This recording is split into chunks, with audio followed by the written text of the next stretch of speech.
feel appropriate 7 days into 2018 to wish you a Happy New Year. Bonne année.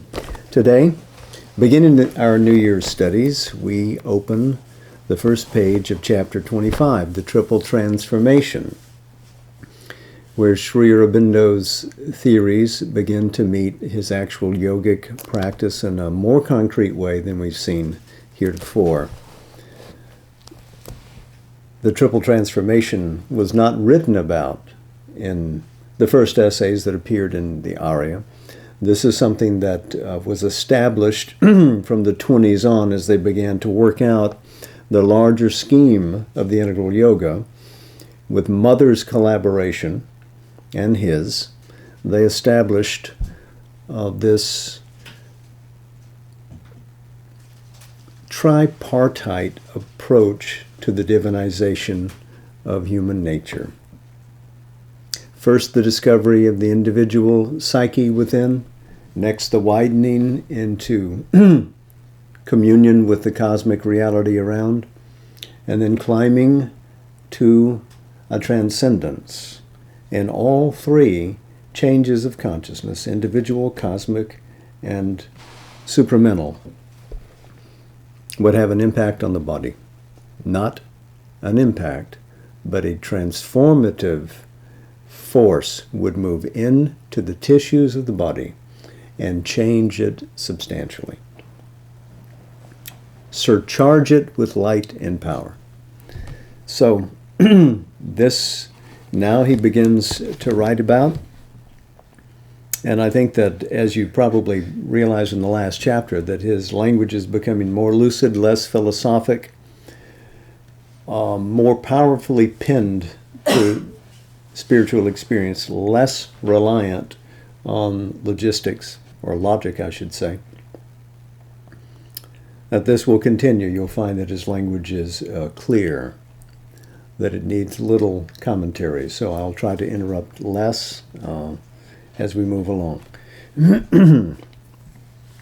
Chapter 25, the Triple Transformation. As always, he begins with a group of what he called mottos drawn from Vedic and Vedantic literature. And they're quite apropos of what we've just been speaking. The first one is taken from the Katha Upanishad, the Upanishad of the story. Katha means story. This is that one where there's the dialogue between Yama and his young student, Nachiketas.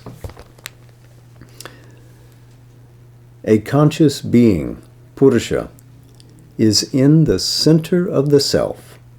Madhye Atmani Tishtati, who rules Ishano, past and future. He is like a fire without smoke. That one must disengage with patience from one's own body. And that verse ends, Etad vai tat. This is that. This really is that. The conscious being in the center is, of course, the inmost soul. Ruling past and future means it's not subject to the vagaries of time. A fire without smoke, utterly pure in its burning. And that one has to dig inside to find. It isn't immediately apparent on the surface, and one must explore to discover it. But the riches are immense if you bother to search to find your soul. Unending felicity is yours. And that is the first of two quotations from the Katha. The next is from the Rig Veda. And this is from that hymn which speaks about Shuna Shepa, who has been much misunderstood in the West as a figure of human sacrifice. You can go back and read it. It's in the first mandala, the 24th hymn. And read how Sri Aurobindo treats it in the way in which he interprets this figure of self-offering. The important phrase that he's drawn out for us here is this: an intuition, ketu, in the heart, hrida, sees that truth. So it is something stationed within us, again, in the center of our being, which has an intuition that discerns what is true from what is false. The third is drawn from the Gita, from the 10th chapter. I abide in the spiritual being, aham atma bhavastha,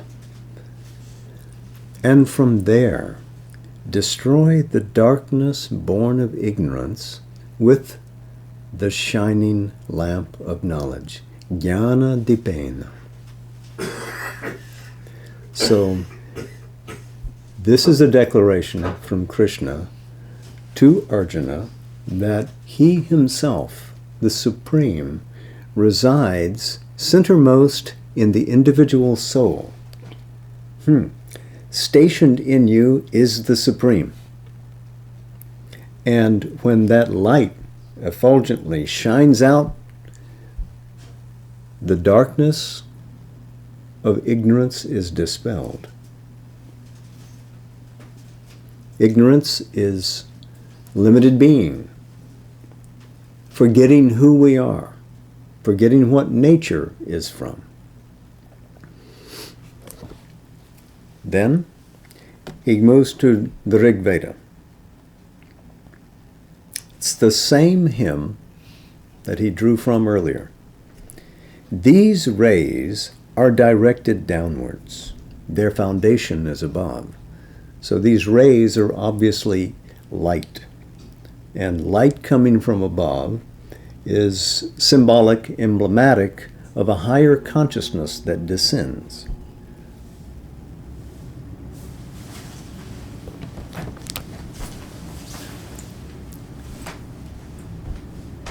Their foundation is above. They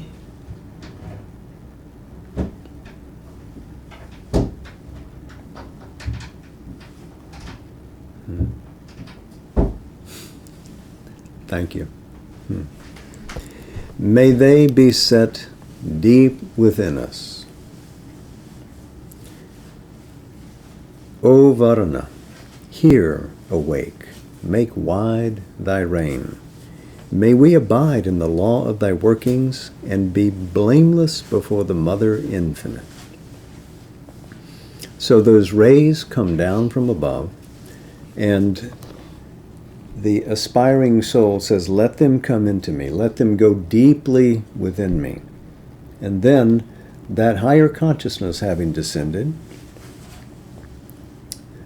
the sage invokes Varuna, who is the oceanic orderer of all things, vast in being. So with that higher consciousness comes an expansion of being. We become wide.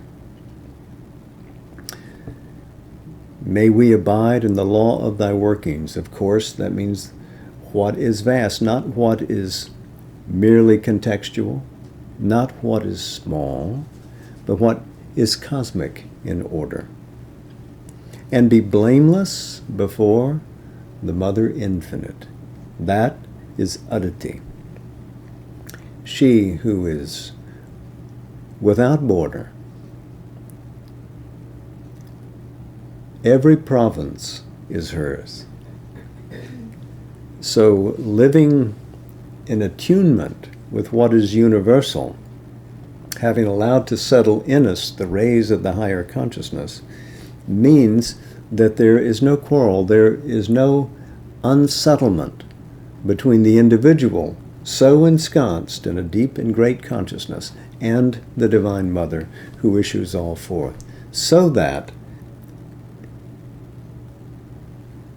her will, her wishes are done transparently through that individual. The last returns to the first. This is from the Katha Upanishad. The swan, Hansa, that settles in the purity, Shuchi Shat, born of the truth, Ritaja, itself the truth, Ritam, the vast, Brahat. The swan is that supreme being who floats on the waters of time. And though it is moving in the water, it is unstained. Nothing disturbs its purity. It is born of truth. It is itself the truth. It is itself the vast. So we hear in this phrase something that comes from the higher consciousness, from the higher realms of being, that is true in its formation and represents the truth and the vast, Vritam and Brahat. And this echoes in our ears of Satchit Ananda, the concept which is so essential to Sri Aurobindo's philosophy. That which is true based on Sat. A vast, unwalled reality. So you can see here Sri Aurobindo has chosen verses that call us to move to the center of our own personal being and discover our soul, to then expand into the cosmic and to open ourselves to the radiance of a higher consciousness which wants to descend into us. So he's touched in all of these verses on the elements of the triple transformation. So now I think we can begin.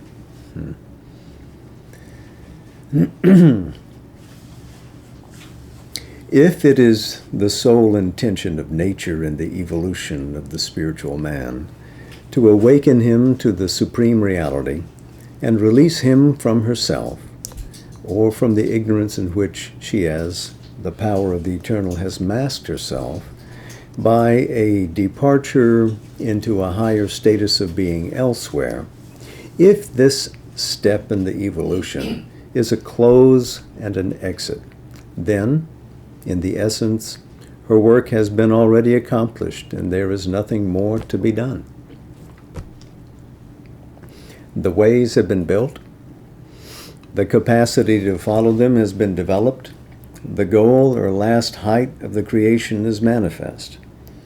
All that is left is for each soul to reach individually the right stage and turn of its development, enter into the spiritual ways, and pass by its own chosen path out of this inferior existence.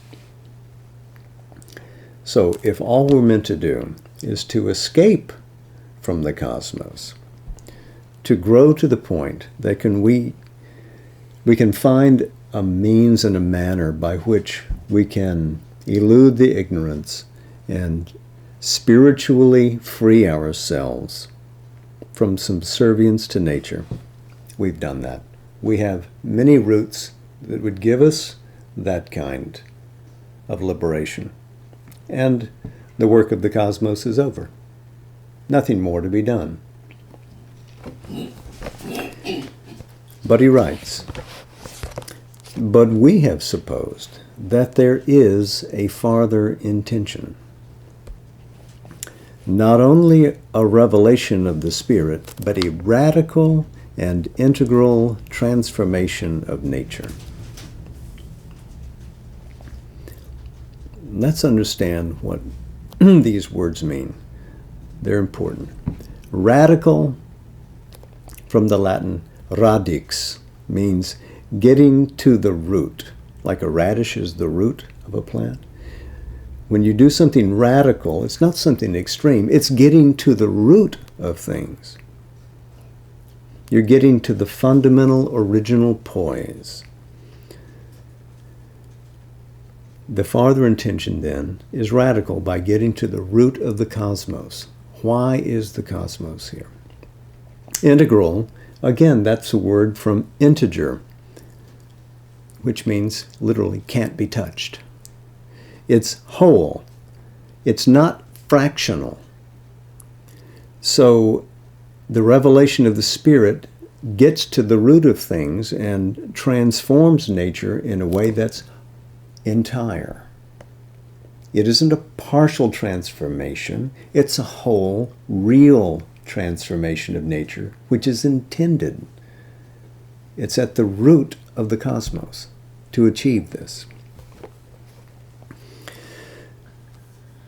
There is a will in her, nature, to effect a true manifestation of the embodied life of the Spirit, to complete what she has begun by a passage from the ignorance to the knowledge, to throw off her mask, and to reveal herself as the luminous consciousness force carrying in her the eternal existence and its universal delight of being, Satchit Ananda.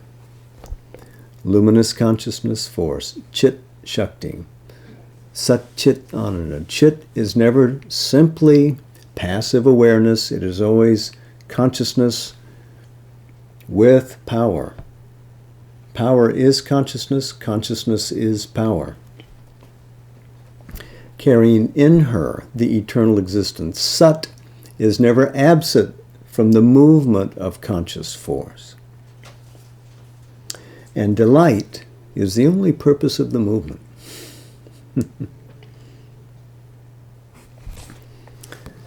Nature unveils Satchit Ananda through the course of the evolution. It then becomes obvious that there is something not yet accomplished. There becomes clear to view the much that has still to be done. Bhuri apashta kartavam.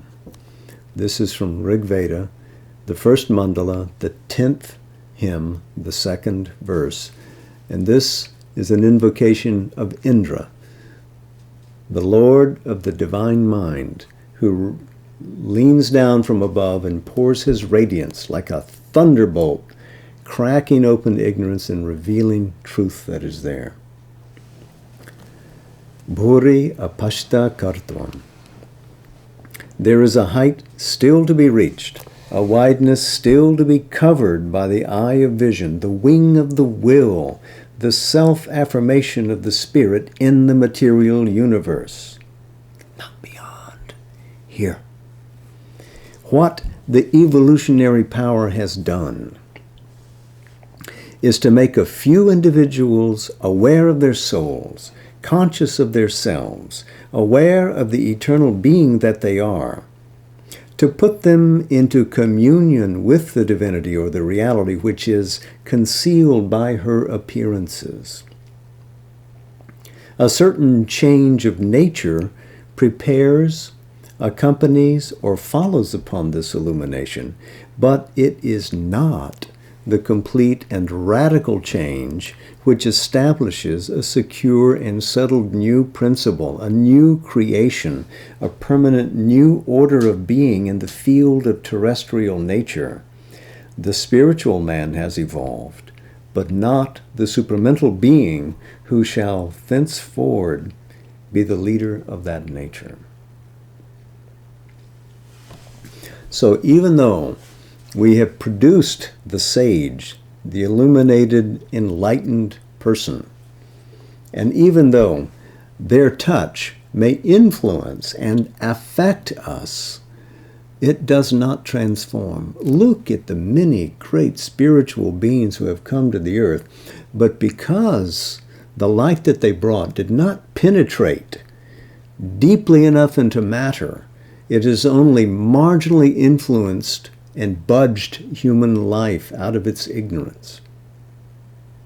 Even the greatest spiritual communities fall short of transforming human life, and often at the cost of vitality, of the richness of existence. It isn't enough. The supramental consciousness, which translates into real forms the realities inherent in Satchit Ananda, is what we must attain. It is crucial, it is key to the transformation of nature. Back to Sri Aurobindo. This is because the principle of spirituality has yet to affirm itself in its own complete right and sovereignty. It has been up till now a power for the mental being to escape from itself or to refine and raise itself to a spiritual poise. It has availed for the release of the spirit from mind and for the enlargement of the being in a spiritualized mind and heart, but not, or rather not yet sufficiently, for the self-affirmation of the spirit in its own dynamic and sovereign mastery, free from the mind's limitations and from the mental instrumentation. The development of another instrumentation has begun, but has yet to become total and effective. It has, besides, to cease to be a purely individual self-creation in an original ignorance, something supernormal to earth life that must always be acquired as an individual achievement by difficult endeavor. So here he's talking about the manifestation of a supramental consciousness, and that it cannot simply occur in an individual. Reference point: it isn't enough for Sri Aurobindo to capture and manifest the supramental consciousness as an individual attainment. It's too limited. It has to be more broadly shared. He's suggesting that this yoga must, in some ways, be collective. There has to be a collective change of consciousness. Several individuals have to lift themselves into this supramental light, but more of that as we get to it. He continues, it must become the normal nature of a new type of being. As mind is established here on a basis of ignorance, seeking for knowledge and growing into knowledge, so supermind must be established here on a basis of knowledge, growing into its own greater light. But this cannot be so long as the spiritual mental being has not risen fully to supermind and brought down its powers into terrestrial existence. So, somebody who has realized the self, but has achieved it through the mind only and not risen to the higher consciousness above the mind, is not fully prepared to extend the supermind, even though that is a liberation, even though it is a tremendous achievement and something that we have captured at great cost through the evolution of the human development. It isn't enough. We have to get to that higher basis of knowledge, the supermind. For the gulf between mind and supermind has to be bridged, the closed passages opened, and roads of ascent and descent created where there is now a void and a silence. There's a void and a silence because we don't aspire beyond that. Sri Aurobindo is rather unique in that he saw that there were grades of conscious being above the mind after having achieved the realization, which is final for most. Having achieved the Brahmic consciousness, he saw that there was more above and began to steadily climb into those higher regions. And these powers that bridge that consciousness, the supermind, to the mind, he's described elsewhere already as higher mind, illumined mind, intuition over mind. So somehow we have to establish a concourse, a highway by which we can move up in our ascent,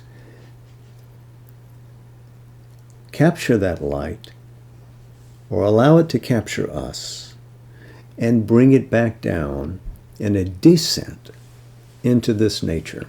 We have to bring the higher nature into the lower nature. This can be done only by the triple transformation to which we have already made a passing reference. There must be first, let me start again. There must first be the psychic change, the conversion of our whole present nature into a soul instrumentation. On that, or along with that, there must be the spiritual change, the descent of a higher light, knowledge, power, force, bliss, purity into the whole being, even into the lowest recesses of the life and body, even into the darkness of our subconscious. Last, there must supervene the supramental transmutation. There must take place as the crowning movement the ascent into the supermind and the transforming descent of the supramental consciousness into our entire being and nature. The psychic, the spiritual, the supramental. Supervene means to come in addition or to come closely after. It means really to come from above. It's perfectly chosen.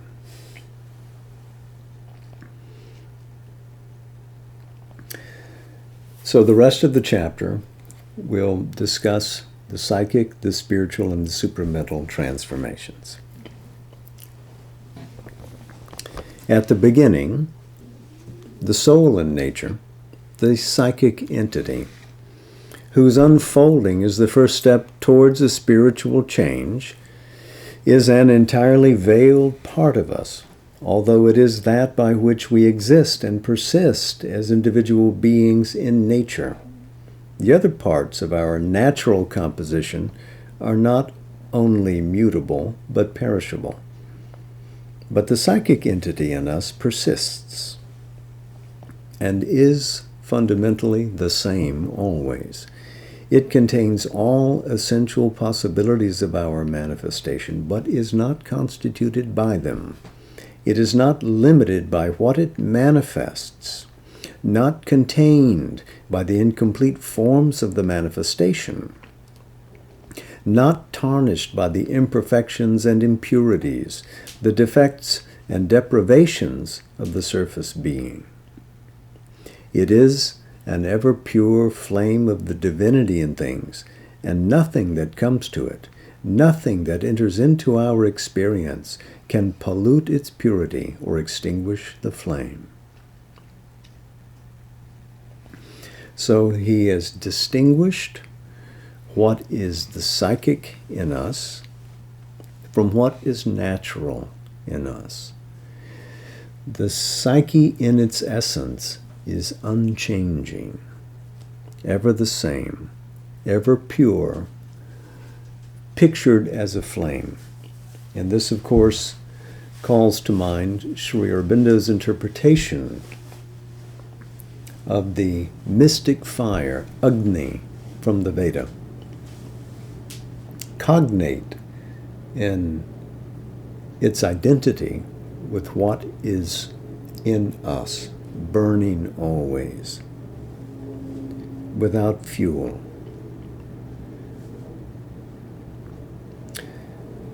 The rest of us, the mind, the life, the body, all those aspects of the vehicle that we carry about on earth, all of that is perishable. If it is to be made immortal, it has to share the nature of the psyche. That is not his point here in this paragraph. But he is distinguishing between that which goes, which would be the construct, by the way, in which ego is foisted upon the world, and that which is real within. So we have no argument with the Sankhyan, with the Vedantist, with the Buddhist. We are not confused. We are not saying that the psyche is something that is tantamount to being any of these parts of our natural formation. The instrumental nature is not the psyche. This spiritual stuff, he writes, is immaculate and luminous, and because it is perfectly luminous, it is immediately, intimately, directly aware of truth of being and truth of nature. It is deeply conscious of truth and good and beauty, because truth and good and beauty are akin to its own native character, forms of something that is inherent in its own substance. And this calls to mind, the Vedantic description of the divine as Satyam, Shivam, Sundaram, what is true, what is auspicious, what is beautiful. This is what is innate to the psychic, and it feels its kinship with that being who begins to manifest it.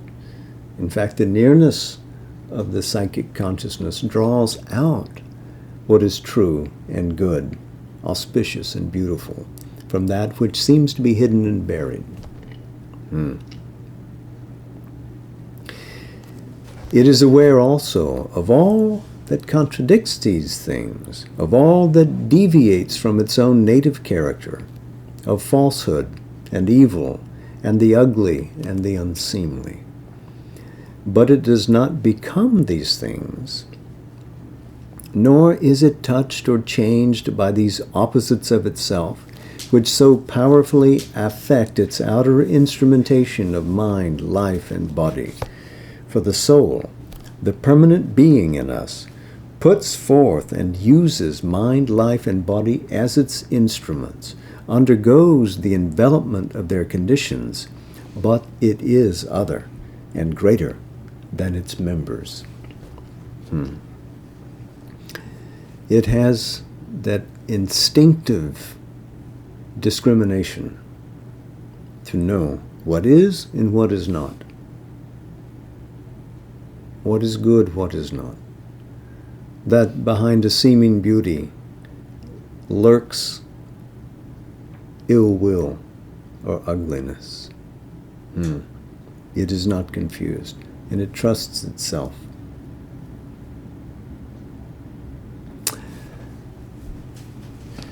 If the psychic entity had been from the beginning unveiled and known to its ministers, not a secluded king in a screened chamber, the human evolution would have been a rapid soul outflowering, not the difficult, checkered, and disfigured development it now is. But the veil is thick, and we know not the secret light within us, the light in the hidden crypt of the heart's innermost sanctuary. Intimations rise to our surface from the psyche, but our mind does not detect their source. It takes them for its own activities because before even they come to the surface, they are clothed in mental substance. Thus, ignorant of their authority, it follows or does not follow them according to its bent or turn at the moment. If the mind obeys the urge of the vital ego, then there is little chance of the psyche at all controlling the nature or manifesting in us something of its secret spiritual stuff and native movement. Or if the mind is overconfident to act in its own smaller light, attached to its own judgment, will, and action of knowledge, then also the soul will remain veiled and quiescent and wait for the mind's farther evolution. For the psychic part within is there to support the natural evolution And the first natural evolution must be the development of body, life, and mind successively. And these must act each in its own kind, or together in their ill-assorted partnership in order to grow and have experience and evolve. So, the psychic may be active in us, but the surface awareness is unaware of the origin of our best insights. And it's right and appropriate that until we have developed sufficiently to support the natural entity, that we have to make early concessions which postpone but eventually attain an eventual victory. Yeah?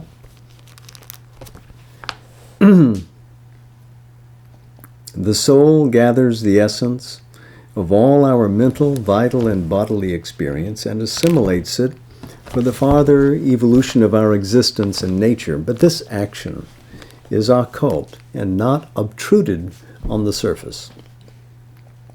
In the early material and vital stages of the evolution of being, there is indeed no consciousness of soul. There are psychic activities, but the instrumentation, the form of these activities, are vital and physical, or mental when the mind is active. For even the mind, so long as it is primitive or is developed but still too external, does not recognize their deeper character. It is easy to regard ourselves as physical beings or beings of life or mental beings using life and body, and to ignore the existence of the soul altogether. For the only definite idea that we have of the soul is of something that survives the death of our bodies. But what this is, we do not know, because even if we are conscious sometimes of its presence, we are not normally conscious of its distinct reality, nor do we feel clearly its direct action in our nature. As the evolution proceeds, nature begins slowly and tentatively to manifest our occult parts. She leads us to look more and more within ourselves, or sets out to initiate more clearly recognizable intimations and formations of them on the surface. The soul in us, the psychic principle, has already begun to take secret form. It puts forward and develops a soul personality, a distinct psychic being to represent it. This psychic being remains still behind the veil in our subliminal part, like the true mental, the true vital, or the true or subtle physical being within us. But, like them, it acts on the surface life by the influences and intimations it throws up upon that surface. These form part of the surface aggregate, which is the conglomerate effect of the inner influences and upsurgings, the visible formation and superstructure which we ordinarily experience and think of as ourselves. So it takes a long time of the psychic entity within to develop a kind of readiness in the mind, in the vital parts of us, and even the physical being, so that it can support that. Can support the presence, the manifest, the made clear presence of the psychic. And when it can begin to achieve that and make us somewhat aware of the interior regions of our being, when we no longer live exclusively on the surface of our nature, but can begin to probe within, then a psychic personality begins to come into being. This is the psychic being. So inside, inmost, the psychic essence. Exterior, in the subliminal nature, we begin to develop a mind, a life, even a subtle physical, which stand behind the surface.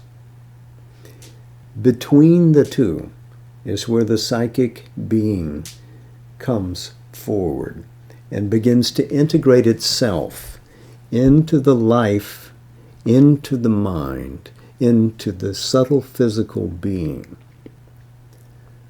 So, psychic essence, psychic entity, psychic personality or psychic being, and then the subliminal nature, and at the front, the external nature, physical, vital, and mental.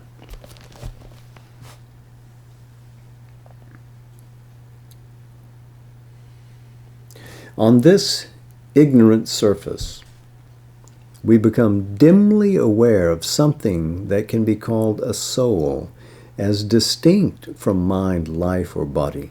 We feel it not only as our mental idea or vague instinct of ourselves, but as a sensible influence in our life and character and action. A certain sensitive feeling for all that is true and good and beautiful, fine and pure and noble, a response to it, a demand for it, a pressure on mind and life to accept and formulate it in our thought, feelings, conduct, character, is the most usually recognized, the most general and characteristic, though not the sole sign of this influence of the psyche. Of the man who has not this element in him or does not respond at all to this urge, we say that he has no soul. For it is this influence that we can most easily recognize as a finer or even a diviner part in us, and the most powerful for the slow turning towards some aim at perfection in our nature. So we begin to bring the psychic power through the psychic being into the inner chambers of our outer life, and then into the outermost rooms of our outer life. And slowly, slowly, we begin to turn our life into an image, externally lived even, of what is held within in our deepest being. Satyam, Shivam, Sundaram. What is true, what is auspicious, what is beautiful. But this psychic influence or action does not come up to the surface quite pure, or does not remain distinct in its purity. If it did, we would be able to distinguish clearly the soul element in us and follow consciously and fully its dictates. An occult, mental, and vital and subtle physical action intervenes, mixes with it, tries to use it and turn it to its own profit, dwarfs its divinity, distorts or diminishes its self-expression, even causes it to deviate and stumble, or stains it with the impurity, smallness, and error of mind and life and body. After it reaches the surface, thus alloyed and diminished, it is taken hold of by the surface nature in an obscure reception and ignorant formation, and there is or can be, by this cause, a still further deviation and mixture. A twist is given, a wrong direction is imparted, a wrong application, a wrong formation, an erroneous result of what is in itself pure stuff and action of our spiritual being. A formation of consciousness is accordingly made, which is a mixture of the psychic influence and its intimations, jumbled with mental ideas and opinions, vital desires and urges, habitual physical tendencies. There coalesce too, with the obscured soul influence, the ignorant though well-intentioned efforts of these external parts towards a higher direction. A mental ideation, of a very mixed character, often obscure even in its idealism, sometimes even disastrously mistaken, a fervor and passion of the emotional being throwing up its spray and foam of feelings, sentiments, sentimentalisms, a dynamic enthusiasm of the life parts, eager responses of the physical, the thrills and excitements of nerve and body. All these influences coalesce in a composite formation which is frequently taken as the soul and its mixed and confused action for the soul stir, for a psychic development and action, or a realized inner influence. The psychic entity is itself free from stain or mixture, but what comes up from it is not protected by that immunity. Therefore, this confusion becomes possible. So you can imagine this beautiful movement of life, true life, illuminated, full of goodness, coming forward, and then getting intercepted by all the normal vicissitudes of life, all the typical things that influence us. And by the time it reaches the surface, it's not the same thing anymore. It's much diminished in its power. It's been blunted. And so it has little impact, but it comes nevertheless. And even in that twisted form, we recognize something in it as being true. But it isn't truth in its authentic form. It isn't truth in its authentic power. So, we want more. But with practice, we come to discriminate, to delineate, to empower that which is good, to isolate and purify, and again to integrate after we do that. So much evolution. This is not done in a day. This is why it takes so long.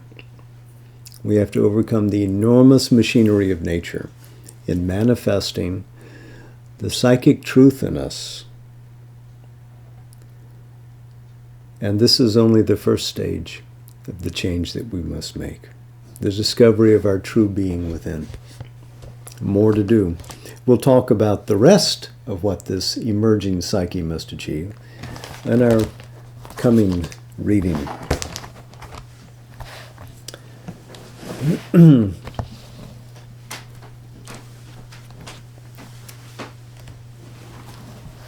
Tonight we go to Savitri in Book 1, the Book of Beginnings, Canto 3, the Yoga of the Soul's Release.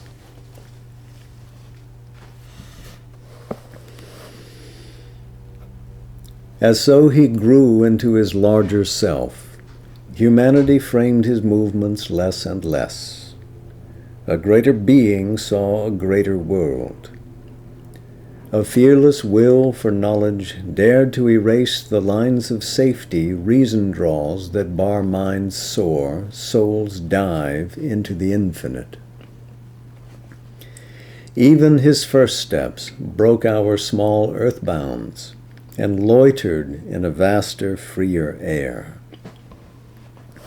In hands sustained by a transfiguring might, he caught up lightly like a giant's bow, left slumbering in a sealed and secret cave, the powers that sleep unused in man within.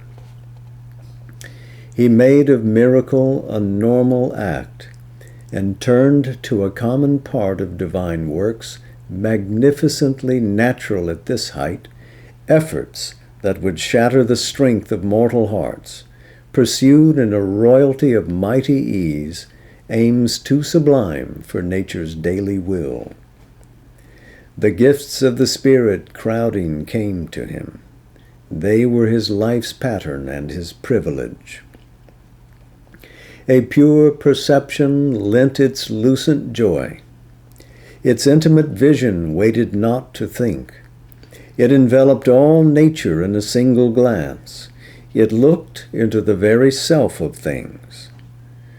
Deceived no more by form, he saw the soul. In beings it knew what lurked to them unknown. It seized the idea in mind, the wish in the heart. It plucked out from gray folds of secrecy the motives which from their own sight men hide. He felt the beating life in other men invade him with their happiness and their grief, their love, their anger, their unspoken hopes, entered in currents or in pouring waves into the immobile ocean of his calm. He heard the inspired sound of his own thoughts, re-echoed in the vault of other minds. The world's thought streams traveled into his ken. His inner self grew near to others' selves, and bore a kinship's weight, a common tie, yet stood untouched, king of itself, alone. A magical accord quickened and attuned to ethereal symphonies the old earthy strings. It raised the servitors of mind and life to be happy partners in the soul's response. Tissue and nerve were turned to sensitive chords, records of luster and ecstasy. It made the body's means the spirit's acolytes. A heavenlier function with a finer mode lit with its grace man's outward earthliness. The soul's experience of its deeper sheaths no more slept drugged by matter's dominance. In the dead wall closing us from wider self, into a secrecy of apparent sleep, the mystic tract beyond our waking thoughts, a door parted, built in by matter's force, releasing things unseized by earthly sense. A world unseen, unknown by outward mind, appeared in the silent spaces of the soul.